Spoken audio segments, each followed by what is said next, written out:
Assalamu alaikum everyone. On the behalf of Dynamic Law Association, I welcome you all in today's session. And I also warmly welcome today's guest speaker, Ma'am Ikra Zia. Ma'am Ikra Zia is a clinical psychologist. She has worked as intern at DHQ, Fountain House, Government Special Education School, and the STEP on Special Education School as the clinical psychologist. We are truly honored to have such a distinguished expert in the field of mental health joining us today. Once again, a heartfelt welcome to you all, and heartfelt welcome to you, ma'am, too.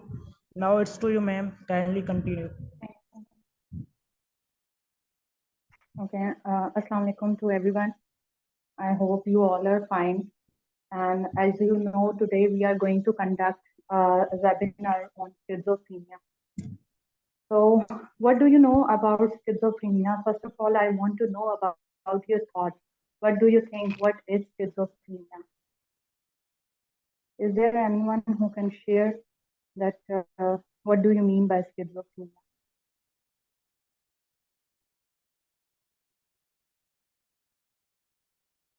Okay. Okay, so basically, as today we are going to discuss about the schizophrenia. तो सबसे पहले हम बात करेंगे इसकी definition के बारे में, दैट व्हाट इज स्किज़ोफ्रेनिया। अब जब भी हमारे जहन में स्किज़ोफ्रेनिया का वर्ड आता है तो हम यही समझते हैं that it is all about mental disorder, it is all about hallucinations. और वहाँ पे जाके हमारा एक कह लें कि एक हमने बॉक्स बनाया हुआ है जिसमें इन वर्ड्स को फिट करके हम कह देते हैं that this is a schizophrenia. ठीक है, इवन हम इसको प्रोनाउंस भी रॉन्ग कर रहे होते हैं, schizophrenia and all that. Basically it is pronounced as schizophrenia. Schizophrenia एक ग्रीक वर्ड है that was invented in 1908 by Eugen Bleuler. ठीक है, उन्होंने इस चीज को एक्सप्लेन किया था और ये कहा था that schizophrenia is made up of two word. ठीक है, टू वर्ड से बना, number one is schizo and the other one is फ्रीनिया।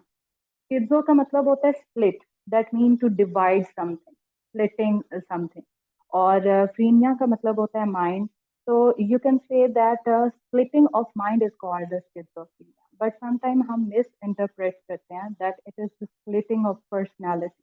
हम ये कहते हैं कि अगर किसी पर्सन की पर्सनैलिटी डिसऑर्डर्ड हो जाए तो हम उसको ये कह देते हैं कि the person is schizophrenic, but basically it is splitting of mind. ठीक है, जिसमें हमारा माइंड जो है उसमें डिस्टर्बेंस क्रिएट होती है, either it is chemical disturbance, mechanical disturbance, और personality is disturbed by it. ठीक है, तो basically splitting of mind is called schizophrenia. और इसको क्यों कहा जाता है that it is a chronic disorder.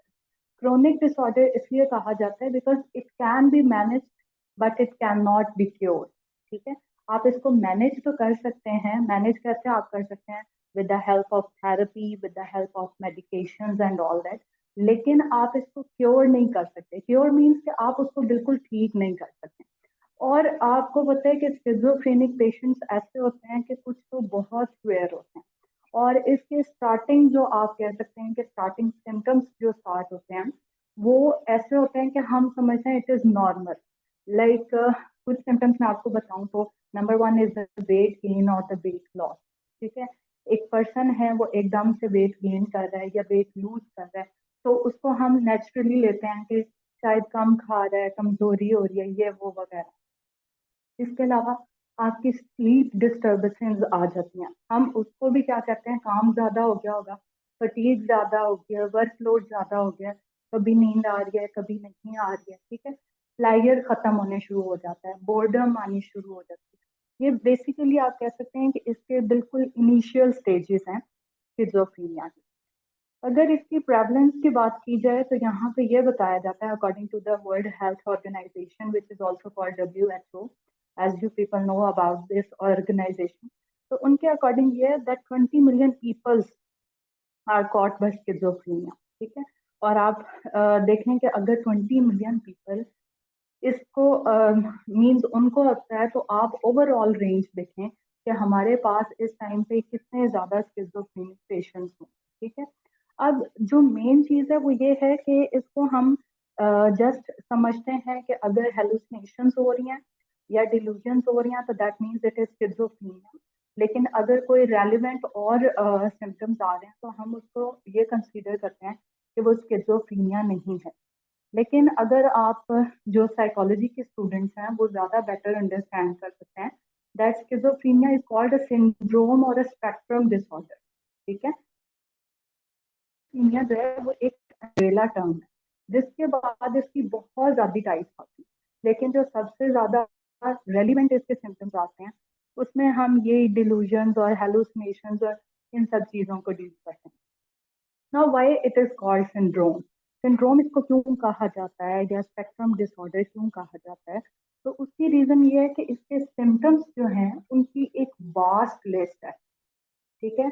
इसके इतने ज्यादा सिम्टम्स हैं कि अगर आपके पास दो पेशेंट्स एट अ टाइम बैठे हैं in mental health we call them clients, और अगर हम साइकेट्रिस्ट के फॉर्म में पढ़ें तो हम पेशेंट्स कह रहे होते हैं, ठीक है। तो अगर आपने at a time two person बिठाए हैं that have schizophrenia, you will see that one person have symptoms exactly different from the other one person, ठीक है। यानी कि इतनी वास्ट रेंज है कि समटाइम आप जो सिम्टम्स एक पर्सन में देखते हैं वो दूसरे पर्सन में नहीं होते, या दूसरे पर्सन में जो सिम्टम्स हैं उनमें से एक आध पहले में होता है बाकी नहीं होते, ठीक है। इस वजह से इसको हम क्या कहते हैं कि that it is a syndrome और अ स्पेक्ट्रम डिसऑर्डर।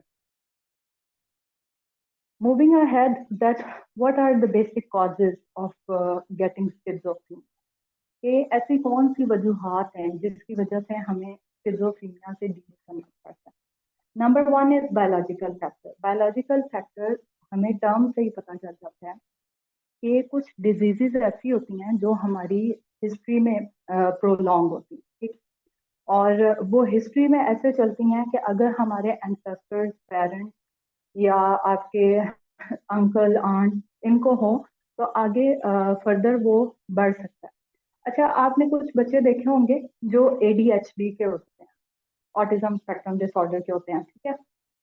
वो आपने देखे होंगे। ये कहा जाता है कि जो बच्चे ADHD के होते हैं उनका मोस्ट प्रोबेबली ये हो सकता है कि उनकी फैमिली में किसी ना किसी को स्किज़ोफ्रेनिया हो सकता है, या वो बच्चा जो है वो फर्दर आगे बढ़ के स्किज़ोफ्रेनिया कॉज कर सकता है। इसके अलावा कुछ फेलियर, सैडनेस और किसी चीज में इंटरेस्ट खत्म होना, ये सारी चीजें भी जो हैं ये आगे जाके आपको ये देखने को मिलता है कि उन पर्सन में स्किज़ोफ्रेनिया रीजन बन जाती है। I will share the experience of my patient, उनका मैं नाम नहीं लूंगी। He was quite old of I think 60 to 65 years के थे, और जब हमने उनको देखा तो देखने में ऐसे लगा that the person is totally fit, उनको कोई प्रॉब्लम नहीं है, कुछ भी नहीं है। And can you believe he was retired from army as a lieutenant general, can you believe that, and he got schizophrenia, ठीक है। जब हमने उनका सेशन लिया और पूछा कि क्या रीजन थी, या ये पूछा कि आपको जब एडमिट यहाँ पे किया तो क्यों किया गया एंड ऑल दैट, तो हमें ये पता चला कि जब वो बिल्कुल यंग थे, ठीक है, बिल्कुल यंग थे, तो उस टाइम पे क्या था कि उनका लव फेलियर हुआ था, ठीक है, लाइक कजन मैरिज होनी थी, नहीं हो सकी एंड ऑल दैट। और वही चीज उनके दिमाग में थी, उसको उन्होंने जिद बनाया और आहिस्ता आहिस्ता आहिस्ता फिर एनवायरनमेंट से बुली करना, फिर उसके बाद उन्हें आर्मी ने निकाल दिया, और इस तरह आहिस्ता आहिस्ता आहिस्ता वो बढ़ते चले गए। जी एग्जैक्टली, एनवायरमेंटल फैक्टर्स पे भी मैं आऊंगी अभी। तो क्या था कि ये आहिस्ता आहिस्ता आहिस्ता, एक आप देखें जिस पर्सन को हम ये समझते हैं दैट आर्मी इज द, या हम ये कहते हैं कि एक पर्सन जो आर्मी में, that means he is psychologically fit, ठीक है, मेंटली वेरी स्ट्रांग, उसको कुछ हो नहीं सकता, लोगों की बातों से उसका कुछ हो नहीं सकता। बट वो क्या था कि वो भी एक नॉर्मल सी चीज है ना, आजकल तो एक लव फेलियर डायलामा चल रहा है ना, तो वो भी चीज जो है उनको इतना ज्यादा इफेक्ट किया कि उसके बाद वो एक स्किज़ोफ्रेनिक और फिर स्किज़ोफ्रेनिक पेशेंट वो बन गए। इवन इतने टाइम तक उनको रखा गया, मेडिकेशन दी, लेकिन उनका बार बार रिलैप्स हो जाता था, बार बार रिलैप्स हो जाता था। रिलैप्स होने की अब वजह क्या थी? वजह ये थी कि जब तक उनको रखा जाता था हॉस्पिटल में, मेडिकेशन हो रही है, प्रॉपर चेकआउट होता है, and each and everything, counselling हो रही है, सब कुछ, तो उनमें बहुत हद तक बेहतरी आ जाती थी। बट जब वो अपने घर वापस गए, ठीक है, फर्स्ट टाइम, तो उनके कुछ कॉन्फ्लिक्ट्स थे, उन्हें शादी भी नहीं की थी। कॉन्फ्लिक्ट्स उनके किन से थे? अपनी भाभी वगैरह से, उनके घर पे रहते थे। तो फिर वही बुली वगैरह, ये तो पागल है, ये फिर वापस ले आए हो, ये बच्चों को मार देगा, ये जो हमारे वर्ड्स होते हैं ना, ये सारी चीजें जो है ये हमारे इन्वायरमेंटल फैक्टर्स में आ सकती हैं, जहाँ पे हमें एक चीज की जरूरत होती है और उस चीज को मैं आगे फर्दर डिस्कस करती हूँ। तो ये जो है, आप किसी ट्रॉमा से गुजरे हैं, या तो बेसिकली क्या है कि इस तरीके से हमारी इन्वायरमेंटल बुली वगैरह की वजह से क्या होता है कि एक पर्सन दोबारा से रिलैप्स कर जाता है। ओके, थोड़ा सा स्लाइड आई थिंक ठीक नहीं है। वेल, यही बात यहाँ पे भी है कि कुछ तो हमारे कह सकते हैं कि हार्मोनल इश्यूज आ जाते हैं, कुछ जेनेटिक इश्यूज आ जाते हैं, इन्वायरमेंटल इश्यूज हैं, और कुछ ऐसी मेडिकेशंस भी होती हैं जो कि आगे फर्दर आपको लेके जब चलते हैं तो वो इसी में ही ले आते हैं, स्किज़ोफ्रेनिया की तरफ लीड कर जाते हैं। अब मैं बात करूंगी इसके सिम्टम्स के बारे में, ठीक है। According to DSM 5 and PR 5 PR, उसके according basically 5 main symptoms. I am talking about the main symptoms, not types of symptoms. 5 main symptoms हैं जो कि आपकी delusion, hallucination, disorganized speech, grossly disorganized or catatonic behavior, and the negative symptoms. ठीक है, but we categorize these symptoms into 3 main types. Okay, basically ये symptoms 3 main types में divide हो जाते हैं. Number 1 is positive symptoms, number 2 is negative symptoms, and the third one is cognitive symptoms that affect your memory or attention. Now, there is a very minute difference between the positive and the negative symptoms. और उस चीज को ज्यादा आसान बनने के लिए या बनाने के लिए मैं ये कहना चाहूंगी कि पॉजिटिव सिम्टम ऐसे सिम्टम्स होते हैं जिसमें कोई चीज ऐड होती है, ठीक है। आप सैम्बल से याद कर सकते हैं। पॉजिटिव मीन्स प्लस, ठीक है। when something added to your behavior, your cognition, or your personality, that is called a positive symptom. And on the other hand, if you remove something from your personality or your emotions or everything, so this is called the negative symptom, ठीक है। अब positive symptoms को अगर मैं detail में बताऊं, that is hallucination, delusions and disorganised speech etcetera, तो सबसे पहले मैं बात करूंगी डिल्यूजन्स पे, ठीक है। What are delusion? Do you know what are delusions? यहाँ पे अभी मुझे कुछ लोगों ने बोला था कि हेलुसिनेशन का वर्ड अगर आए तो उसका मतलब है कि दैट इज स्किज़ोफ्रेनिया, डिल्यूजन्स हो तो स्किज़ोफ्रेनिया, मेंटल डिसऑर्डर है तो स्किज़ोफ्रेनिया। डिल्यूजन्स किन्हें हम कहते हैं? एनीवन?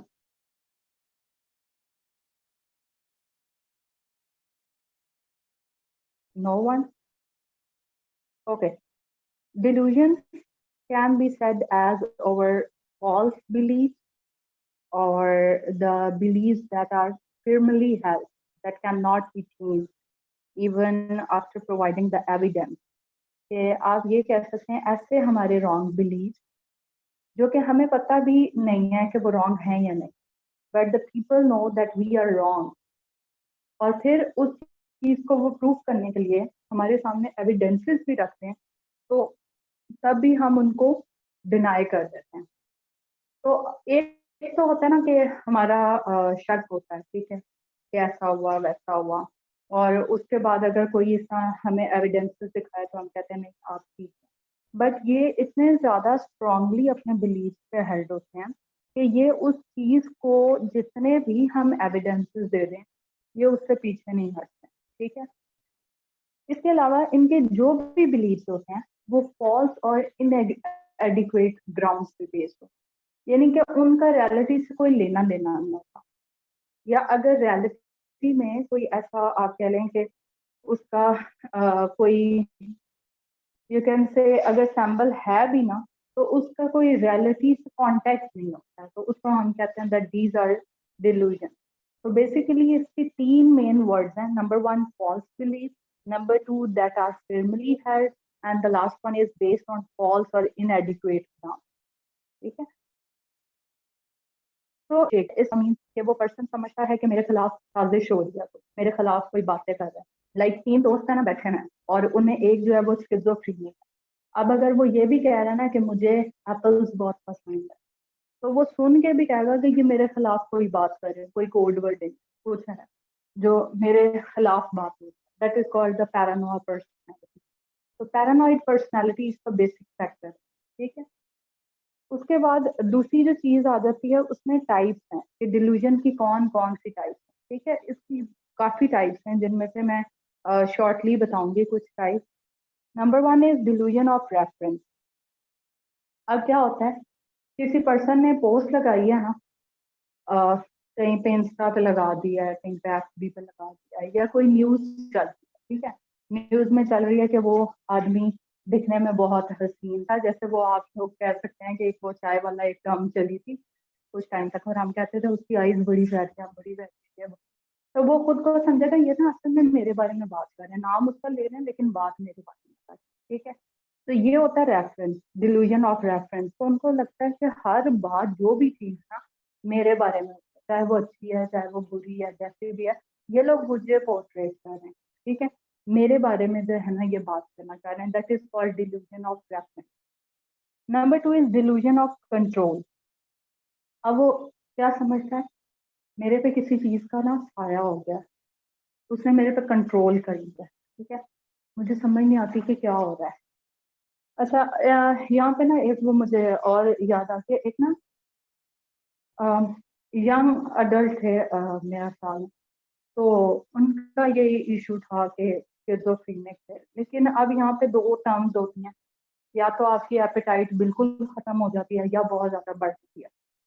तो उनका ये था कि वो बहुत ज्यादा ना मलाई वगैरह खाना शुरू कर दिया, दूध वगैरह पीना शुरू कर, मतलब एक होता है एक सर्टेन रेंज तक, लेकिन बहुत ज्यादा एक एक्सेसिव। जब भी कोई चीज क्वेरिटी की तरफ जाती है तो वो नॉर्मल को क्रॉस कर देती है। ठीक है, वो फिर नॉर्मल नहीं रहता है, वो एबनॉर्मल बिहेवियर बन जाता है। ठीक है, तो वो इतनी ज्यादा बिंज ईटिंग थी, इतनी ज्यादा थी कि जब थोड़ा ट्रीटमेंट वगैरह होनी स्टार्ट हुई, साइकोलॉजिस्ट के पास लेके गए, तो उनका क्या वर्ड थे, ही सेड मैं खुद नहीं खाता हूँ, मेरे अंदर कोई चीज है, मेरे अंदर कोई जीव है जिसको भूख बहुत ज्यादा लगती है, तो वो उसकी वजह से जो है ना मैं बहुत ज्यादा खाता हूँ, वो असल में उसको चाहिए होता है।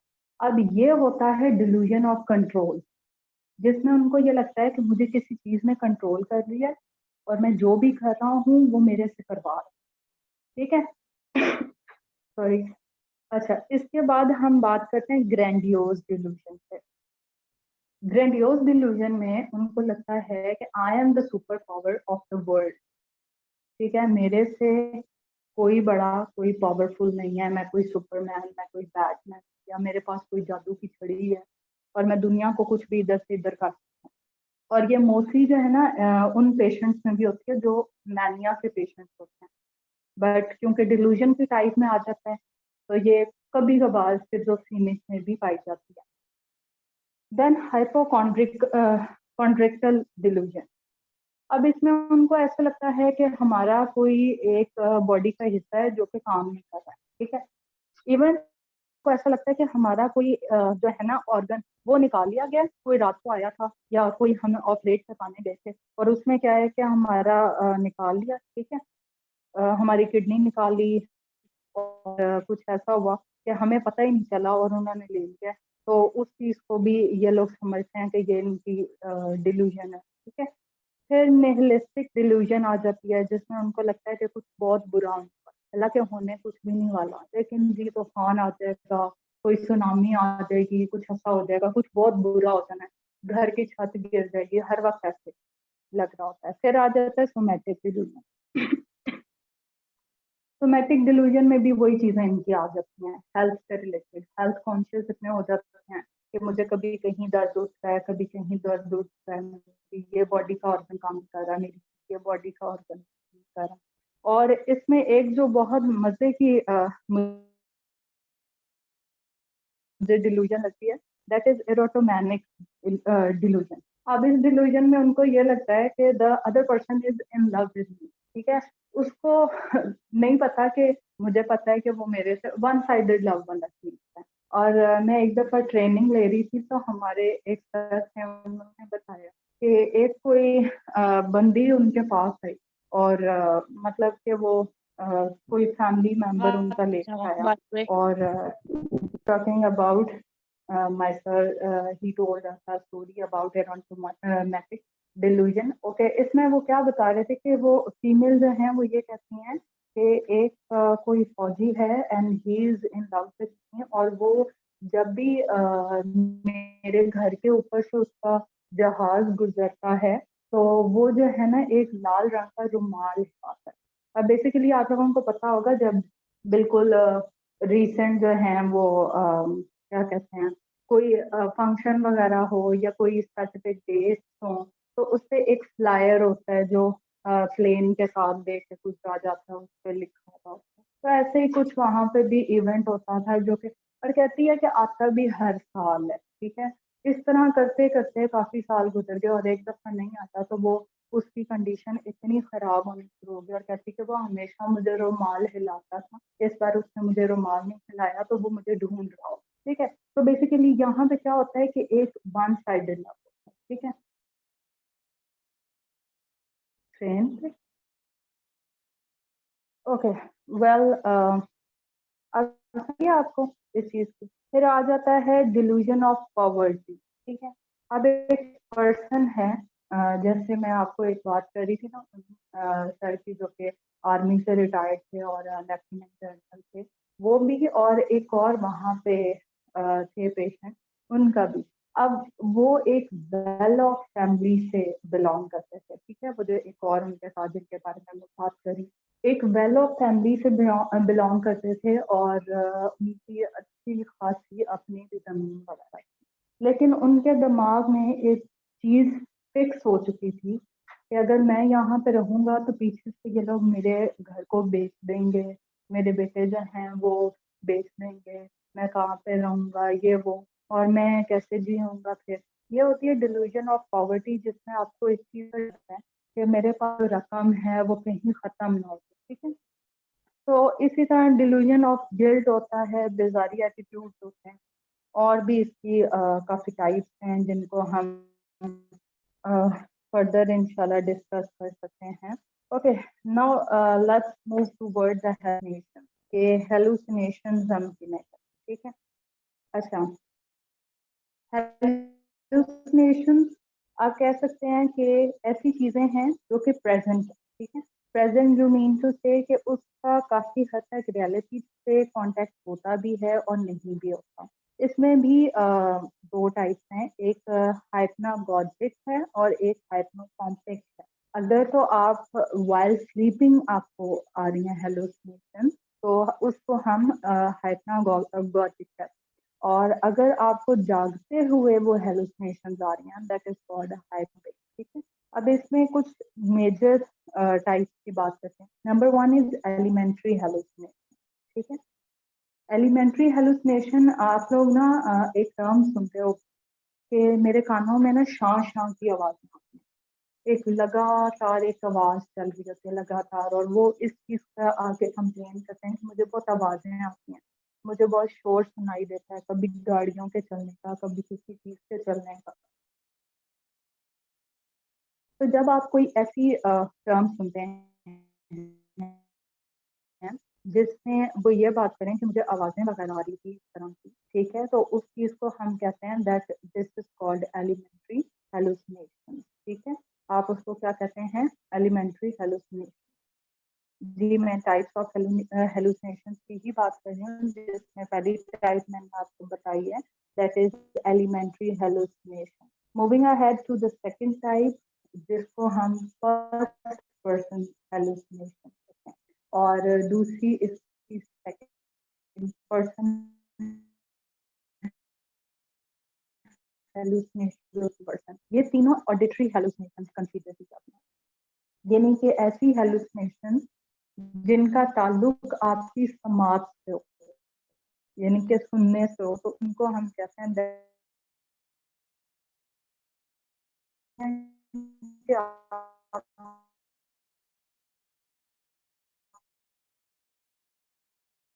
कुछ शोर सुनाई देता, लगा रहते हैं पेशेंट से मेरे सर में कोई चीज है जो बार बार लग रही है, वो शोर करती है, मैं सर हिलाता हूँ तो वो शोर बजता है, ठीक है।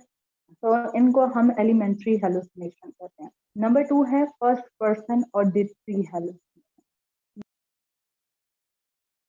है, और वो भी हो सकते हैं जो डेड है, ठीक है, दोनों हो सकते हैं।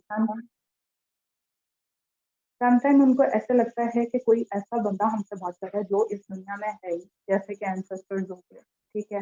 कुछ को ऐसा लगता है कि कोई फैमिली का पर्सन जो अब अलाइव नहीं है वो आया था, वो मेरे से बात कर रहा था। एक होता है ख्वाब आना, ठीक है, ये इन्हें खुली आंखों से लग रहा होता है कि वाकई वो पर्सन बैठा हुआ है और साथ में वो बात कर रहे होते हैं, ठीक है। तो इसको हम कहते हैं first person hallucination. Next one is second person hallucination. Second person hallucination में इनको लगता है कि दो लोग आपस में बात कर रहे हैं उसके बारे में, या कुछ बातें कर रहे हैं। अब ये भी हो सकता है कि वो लोग उसके सामने बैठे हुए हों, ठीक है, और ये भी हो सकता है कि वहां पे कोई पर्सन नहीं है, बट ही थिंक्स कि मुझे आवाजें आ रही, वो आपस में बातें कर रहे हैं, ठीक है। तो ये चीजें जो हैं इनको हम कहते हैं कि सेकंड पर्सन हेलुसिनेशन। अच्छा, लाजमी नहीं है कि इनमें इनको ये लगे कि उस पर्सन के बारे में बात हो, ठीक है, ये जरूरी नहीं है। इनको ये भी लग रहा होता है कि शायद वो किसी जंग के बारे में बात कर रहे हैं, ठीक है, ये सारी चीजें, या वो किसी कहीं जाने की बातें करें, बस आवाजें आ रही होती हैं कि दो लोग आपस में कोई बात करें, ठीक है। इज दैट क्लियर कि ऑडिटरी हेलुसिनेशंस क्या होती हैं? Okay, next, moving ahead, that is visual hallucination. Visual चीज देख सकते हो, ठीक, तो उसको आप कहते हो कि इस पर्सन को विजुअल हेलुसिनेशन है। विजुअल हेलुसिनेशन कौन कौन सी हो सकती हैं? जैसे उसको अपने सामने कोई फौजी नजर आ रहे हैं, ठीक है, कोई लड़कियां नजर आ रही हैं, कोई झूले पे बैठा नजर आ रहा है। ये थोड़ा सा वो भी लगता है सुपरस्टिशंस वगैरह ना। तो इनको बेसिकली हम क्या कहते हैं कि ये इनकी विजुअल हेलुसिनेशन। अच्छा, अब पॉजिटिव सिम्टम्स की बात करते हैं कि कौन कौन से ऐसे सिम्टम्स हैं जिनको हम पॉजिटिव की कैटेगरी में रखते हैं। तो डिल्यूजन, हेलुसिनेशन, डिसऑर्गेनाइज। अब बात करते हैं डिसऑर्गेनाइज स्पीच की। ये सारे जो मैं आपको बता रही हूँ ये पॉजिटिव सिम्टम्स, ठीक है। डिसऑर्गेनाइज स्पीच में क्या होता है कि उनको समझ नहीं आती है कि हम क्या बात कर रहे हैं। लाइक समटाइम वो स्किप कर देते हैं बीच में से सेंटेंस को ही, समटाइम वो एक टॉपिक पे हैं और एकदम से दूसरे में स्विच हो जाते हैं, ठीक है। एक टेस्ट होता है HPP, आपको पता होगा, आई थिंक सो, और अगर नहीं पता तो मैं बताती हूँ, that is house tree person test, ठीक है, जिसमें हम क्लाइंट से हाउस ट्री और पर्सन ड्रॉ करवाते हैं ताकि उसकी पर्सनालिटी को चेक करते हैं। अब मैं एक पर्सन से ड्रॉ करवा रही थी, इसके जो क्लिनिक कर सकते हैं, और हम लोग क्वेश्चंस कलेक्ट करते हैं, लाइक ये ट्री किसका है, कौन से सीजन का है, किस फ्रूट का है, या घर आपने किसका बनाया। डिसऑर्गेनाइज्ड बेसिकली वर्ड है ED के साथ, ठीक है। डिसऑर्गेनाइज्ड भी आप कह सकते हो। तो डिसऑर्गेनाइज्ड स्पीच के बारे में हम बात कर रहे थे कि किसे कहते हैं डिसऑर्गेनाइज्ड स्पीच। तो इसमें आप कह रहे हैं कि एक पर्सन अपनी बात करते हुए स्विच करता है, ठीक है, या हाँ एग्जैक्टली, मैं वो बात कर रही थी कि हम उनसे पूछ रहे थे लाइक आपने ट्री बनाया है तो किसका बनाया है, उन्होंने कहा मैंने अपना बनाया है। मैंने क्वेश्चन ये पूछा है कि इसमें कितने रूम्स हैं, और वो आगे से मुझे क्या था, हाँ वो हम ना उस दिन उधर घूमने गए थे, और ये लाइक बात कुछ चल रही है और वो स्विच होके किसी और बात पे आ जाते हैं, या वहां से खत्म करके नई बात में आ जाते हैं, ठीक है। तो उस चीज को हम कहते हैं कि डिसऑर्गेनाइज स्पीच है। फिर होता है डिसऑर्गेनाइज बिहेवियर, ठीक है। एक लाइक एक डेथ हो गई है तो एक नेचुरल सा बिहेवियर है कि हम सैड हो जाते हैं, ठीक है, रोते हैं हम। और वो क्या करेंगे, कभी हंसना शुरू कर देंगे, जंप करना शुरू कर देंगे, लाइक जो एक सिचुएशन के हिसाब से उनका बिहेवियर होना चाहिए वो उस तरीके से रिस्पॉन्ड नहीं करते, टोटली डिस्टर्ब्ड बिहेवियर। ठीक है, ये सारी टाइप्स जो हैं ये आती हैं पॉजिटिव सिम्टम्स में। क्यों इनको पॉजिटिव सिम्टम्स कहा जाता है, जैसे कि मैंने आपको पहले बताया था that they add something to their symptom. ठीक है, कुछ ना कुछ ऐड कर देते हैं, बढ़ा देते हैं। ठीक है, एक जो नॉर्मल बिहेवियर, नॉर्मल स्पीच या नॉर्मल आपका जो वे हो, तो उसको हम कहते हैं that these are positive symptoms. The next one is negative symptom. why they are called negative and what is the meaning of negative symptom। तो आप ये कह सकते हैं कि जब कोई चीज रिमूव ने पॉजिटिव में क्या पढ़ा कि डिसऑर्गेनाइज स्पीच होती है। नेगेटिव सिम्टम में क्या होता है कि उनकी स्पीच इतनी लेस हो जाती है कि बहुत कम वो बात करते हैं, इवन या वो बोल रहे होते हैं और सेंटेंस में एक लॉन्ग पॉज ले लेते हैं। ठीक है, स्लो डाउन हो जाते हैं, उनकी मेमोरी लॉस हो जाती है, उनके इमोशंस फ्लैट हो जाते हैं। आप कहते हैं these are the negative symptoms of schizophrenia. Delusions में क्या था, उन्हें आवाजें सुनाई देती हैं, पर्सनैलिटी हेलुसिनेशंस में। डिल्यूजन्स में उन्हें लगता है कि मैं कोई बहुत सुपर पावर हूँ, कुछ हो गया है मेरे साथ, या मैं डिफरेंट टाइप्स की होती हैं। ठीक है, तो उसमें कुछ ना कुछ ऐड हो रहा था, लेकिन जब आप कह लें कि रिमूव हो रहा था तो उसको हम कहते हैं कि ये नेगेटिव सिम्टम्स है। अब बात करते हैं कि स्किज़ोफ्रेनिया को आप कब कैटेगराइज कर सकते हैं कि ये स्किज़ोफ्रेनिया। अब ऐसे नहीं कि एक पर्सन आया आपके पास और वो कहता है कि कल मुझे ना बहुत आवाजें सुनाई दे रही थी और मुझे ऐसा लगता है कि कोई है जो मेरे से वन साइडेड लव करता है, और आप उसको लेबलाइज कर दें that you are a schizophrenic person because you have delusions and you have hallucinations. So I will categorize you, I will label you as a schizophrenic, and you are going to just give him the medicines to control the delusions and hallucinations. तो ये बहुत wrong चीज है।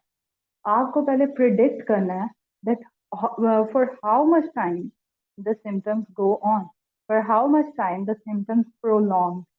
So according to DSM, that is Diagnostic Manual of Mental Disorders, जो कि एक जैसे आप कह लें कि MBBS की बुक्स होती हैं ना, उसी तरह साइकोलॉजी में हम लोग इसको समझ लें कि हमारे बाबा हैं जो कि हमें बहुत स्पेसिफिक टर्म में बताते हैं। ठीक है, तो यहाँ पे ये है कि अगर ये जो सिम्टम्स है, specially the delusion, the hallucinations, your disorganised speech and disorganized behavior or negative symptoms, if the people have two of them for at least 1 month and that prolonged to 3 to 6 months or at least 6 months, तो तब आप categorise करेंगे that this person have schizophrenia। ठीक है, ऐसा नहीं कि एक हफ्ता या एक दिन आई हैं उनको सिम्टम्स शो हुए और आप उनको ये कह दें दैट यू आर schizophrenic, तो वो आप उनके साथ भी गलत करेंगे और अपने प्रोफेशन के साथ। तो बेसिकली अगर ऐसी कोई है सिम्टम्स और वो एटलीस्ट 3 to 6 months के लिए जाती हैं तो उसको हम कहेंगे that the person have schizophrenia। ठीक है, कम से कम 1 month और ज्यादा से ज्यादा 6 months। यानी कि अगर 1 month भी वो सिम्टम्स आए हैं, स्पेशली डिल्यूजन, हेलुसिनेशन और डिसऑर्गेनाइज स्पीच, ठीक है, एटलीस्ट अगर 1 month भी आए हैं तो आप उसको कह लें कि स्किज़ोफ्रेनिया का इनिशियल स्टेज है। ठीक है, और वहां पे आप अपने जो प्रिवेंटिव मेजर्स हैं उनको स्टार्ट कर दें उनको लेना। लेकिन अगर वो प्रोलॉन्ग 6 months तक चला जाता है तो वहां पे फिर जरूरी है कि आप उसको प्रॉपरली मेडिकेशन वगैरह की तरफ लेके जाएं। अच्छा, यहाँ पे पीछे एक वो लास्ट टर्म थी कि वो बाइपोलर और मैनिक इन सब से भी डील करता है, तो उसकी रीजन यही है कि क्योंकि इसको हम स्पेक्ट्रम डिसऑर्डर कहते हैं या सिंड्रोम कहते हैं, तो ये सिर्फ एक स्किज़ोफ्रेनिया नहीं है। जैसे मैंने आपको बिल्कुल स्टार्टिंग में बताया ना कि ADHD जो है वो भी कहीं ना कहीं इसके साथ लिंक होता है। तो ये बेसिकली क्या है कि डिफरेंट डिसऑर्डर्स के साथ लिंक्ड होके उसके बाद आगे जाकर स्किज़ोफ्रेनिया बनता है, ठीक है। और समटाइम एक टाइम पे दो डिसऑर्डर्स भी होते हैं आपके पास। Okay, now moving ahead to the treatment, that how can you treat. Number one is medication, ठीक है। मेडिकेशन तो इनके लिए नेसेसरी है। अगर आप ये समझते हैं ना कि अगर कोई स्किज़ोफ्रेनिक पेशेंट है और आप सिर्फ काउंसलिंग वगैरह उसको दे के, थेरेपीज दे के, सेशंस दे के उसको ट्रीट कर सकते हैं, देन यू आर रॉन्ग, ठीक है। स्किज़ोफ्रेनिक बहुत स्वेयर सिम्टम्स के साथ होते हैं। इवन इतने स्वेयर सिम्टम्स के साथ होते हैं कि जब हमारी ट्रेनिंग चल रही होती थी तो हमें अकेले बैठने भी नहीं दिया जाता था, ठीक है। एक ये वाले और एक ये जो ड्रग्स लेते हैं, ठीक है, ड्रग एडिक्शन के जो रिहेबिलिटेशन सेंटर्स में होते थे, तो वो अकेले नहीं लेने देते थे सेशन। हमारी चेयर्स बकायदा, हालांकि हमारा एक प्रॉपर सेटअप होता है जहाँ पे जैसे नॉर्मल डॉक्टर ट्रीट करते हैं वैसे ही हमारी भी प्रॉपर सेशंस होते हैं, लेकिन हमें क्या किया जाता था कि बाहर बिठा दिया जाता था, ठीक है, कि ये स्किज़ो इशू नहीं होता है, लेकिन जो स्वेयर पे होते हैं वो एकदम से फ्लिप होते हैं, ठीक है। एकदम रिलैक्स बैठे हैं, वो मुझे एक याद आ जाता है हर बात से अपनी कोई ना कोई स्टोरी। तो हम लोग ले रहे थे आई थिंक 2 years पहले, दो पेशेंट्स थे, ठीक है। और हम लोग इस तरह डिफरेंट जगहों पे चेयर्स रख के ना बैठे थे, और मेरी एक कलीग जो है वो सेशन ले रही थी, तो उनके साथ वो जो भी पर्सन थे स्किज़ोफ्रेनिया के, अब वो पहले बिल्कुल बैठे हैं और अपनी रिलैक्स पोस्चर में बैठे हैं, काफी ज्यादा एज के थे, और एकदम से जो है ना वो अपनी लेग को मूव करने शुरू होते बहुत जोर जोर से, जैसे नर्वसनेस होती है ना। एंड ही सेड, आप लोगों ने ये क्या तमाशा बनाया, जो आता है हमसे HPP करा रहा है, मतलब वो ये एक ही चीज आप बनवाते हैं, हमसे कुछ और क्यों नहीं बनवाते। और काफी लाउड होने आहिस्ता आहिस्ता शुरू हो गया, and literally he rushed over that girl, और उसको बहुत जोर से उसने खींचा, और शुक्र है कि वहाँ पे मैनेजमेंट हर वक्त मौजूद होती है। तो कहने का मकसद ये है कि ये पेशेंट्स अगर स्वेरिटी पे मूव कर जाए तो ये बहुत ज़्यादा स्वेयर होते हैं, इनका रिएक्शन कब कहाँ से आ जाए हमें नहीं पता होता है, इसलिए इनको मेडिकेशन देना बहुत ज़रूरी होता है, ताकि कुछ हद तक इनके जो इमोशंस हैं वो स्टेबलाइज, ठीक है। इसलिए ये बहुत ज़्यादा ज़रूरी है, और क्योंकि ये फौरन से ट्रीट नहीं होता है, बहुत लॉन्ग टर्म मेडिकेशन चलती है, ठीक है, तो ये बहुत ज़्यादा ज़रूरी है। ओके, मेडिकेशन के बाद है psycho education, CBT, social skills training and family therapy. इन सब को मैं एक ही आपको एग्जाम्पल से एक्सप्लेन करूंगी। अभी रिसेंटली इस टाइम की बात है, मेरी एक कोलीग है, ठीक है, उनकी मदर जो है ना वो स्किज़ोफ्रेनिक है, ठीक है। और स्किज़ोफ्रेनिक सिर्फ मतलब एक स्किज़ोफ्रेनिया ही नहीं है उनको, बहुत सालों से, लाइक 10 to 12 years। तो आप समझ सकते हैं कि उनकी स्वेरिटी का लेवल क्या हो, ठीक है। बट द प्रॉब्लम इज, मैंने एक दो दफ़ा उनको कहा कि आप इनको एडमिट करवा। कहने की रीज़न क्या थी कि एक दो दफ़ा उन्होंने घर पे अपने आग लगा ली खुद को, और वो आग इतनी लग गई कि उनकी पूरी बॉडी जल गई, सर के जो बाल हैं वो सारे ख़त्म हो गए, ठीक है, इस तरह से आग। फिर उनके बिहेवियर्स हैं, कभी कभी जो धुले हुए कपड़े हैं वो बाहर निकाल के फेंक के उनको जूतों से गंदा कर देती हैं, ये अब गंदे हो गए हैं, इन पे कोई जवाब नहीं, ठीक है। फिर वो क्या करती हैं, अपने आप को बाथ में बंद कर लेती हैं, घंटों घंटों घंटों निकलती नहीं, सम टाइम मेडिकेशन नहीं लेती हैं, खाना नहीं लेती हैं। तो अब ये टाइप है कि उन्होंने अपनी हर चीज को लॉक किया, ठीक है, और वो एक ही रूम में रहती हैं, बोलती नहीं है, ठीक है, क्योंकि उनका बिहेवियर कभी मैनिक हो जाता है और कभी बिल्कुल फॉल्ट क्या था, मैंने कहा कि आप उनको क्यों नहीं एडमिट करवाते हैं, एंड शी सेड कि मेरे फादर जो हैं वो आगे से हमें ये कह के चुप करवा देते हैं कि तुम लोग अपनी माँ का ख्याल नहीं रख सकते। ठीक है, लिटरली ये वर्ड्स थे कि तुम लोग अपनी माँ से तंग आ गए हो, इसलिए तुम लोग चाहते हो कि मैं इसको मेंटल हॉस्पिटल भेजूं। ठीक है, तो मेडिकेशन उनकी 10,000 की मेडिकेशन आ रही है, but he is not ready to get her to the mental hospital. ठीक है, वहां पे छोड़ने का फिर साइको एजुकेशन कितनी जरूरी।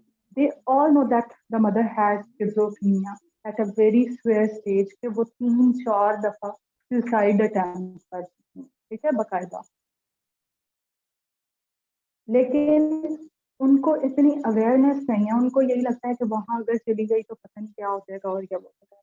तो सिर्फ इंडिविजुअल को ही अवेयरनेस होना जरूरी नहीं है, उस फैमिली को अवेयरनेस होना बहुत जरूरी है। अब वो जो भी मेरी कोलीग हैं उनने मेरे से डिस्कस किया कि यार पता नहीं क्या है, ऐसे ऐसे ऐसे हो जाता है, और अक्सर वो एब्सेंट रहती थी। तो हमने पूछा कि क्या प्रॉब्लम, आज मदर बीमार हो गई, आज ये हो गया, आज ये हो गया। फिर एक दिन उन्होंने मुझे बताया कि यार ये सारा प्रॉब्लम एंड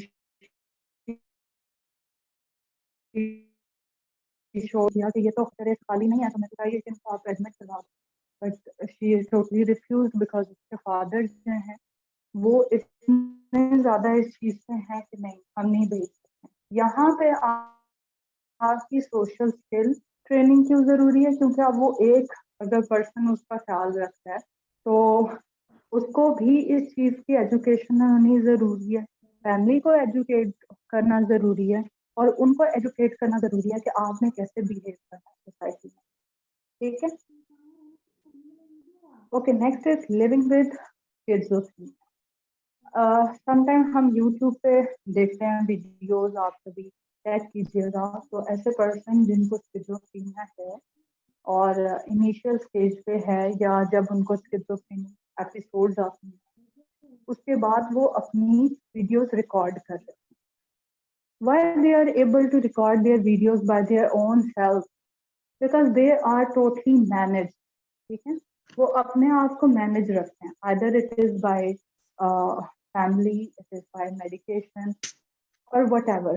क्योंकि इसमें ये भी कंडीशन आती है कि पर्सन अपनी हाइजीन टोटली भूल जाता है। ये जो नेगेटिव सिम्टम है ना, उसी में एक है कि वो हाइजीनिक नहीं रहता है। ठीक है, उसको नहीं पता है कि कैसे बिहेव करना है, कैसे रहना है, वॉशरूम यूज कैसे करना है, ये सारी चीजें खत्म हो जाती हैं। तो बेसिकली जब आप स्किज़ोफ्रेनिया, अगर आपके पास कोई ऐसा पर्सन है जो फैमिली में है, जैसे मैंने उन मदर का बताया, तो वहां पे आपके लिए मैनेजमेंट बहुत ज्यादा जरूरी, ना सिर्फ उस पर्सन की खुद बल्कि उस फैमिली को भी बहुत ज्यादा जरूरत है कि वो उनको मैनेज कर। ठीक है, क्योंकि अब आपके बिहेवियर की वजह से क्या होता है कि फैमिली भी डिस्टर्ब हो रही है। I hope you would like the session, आपको अच्छा लगा होगा और आपकी काफी हद तक क्यूरीज कंप्लीट हो गई होंगी।